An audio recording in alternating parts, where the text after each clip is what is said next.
All right. Ann Herrera says, what is prayer? What is happening when we pray? Man, you guys, how can you ask a question like that? Sorry, Ann. What is prayer? I mean, so it depends. It depends. I mean, prayer is talking to God.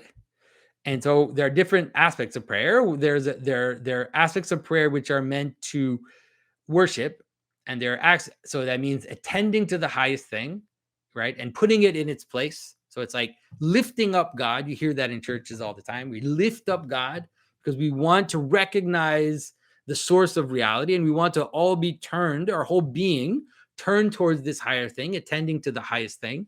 I say thing, it's not, obviously God's not a thing, but attending to the highest. That's one aspect. Then there's another aspect, which is asking.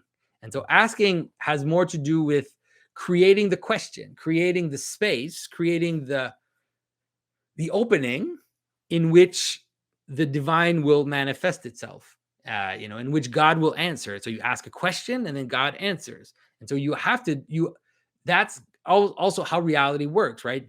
I've talked about this several times. Reality works with questions and answer, frames and discourse, potentiality and actuality coming to manifest the union of the two.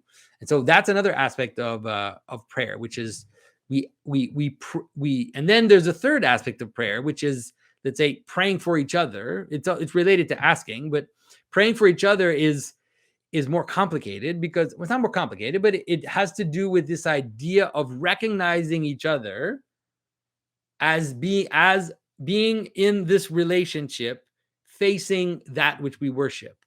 And so we pray for our brothers and sisters, and we gather them into us, and they gather us into them in love and in compassion. And then that is what forms the body as we do it, directed towards the infinite and the source of everything.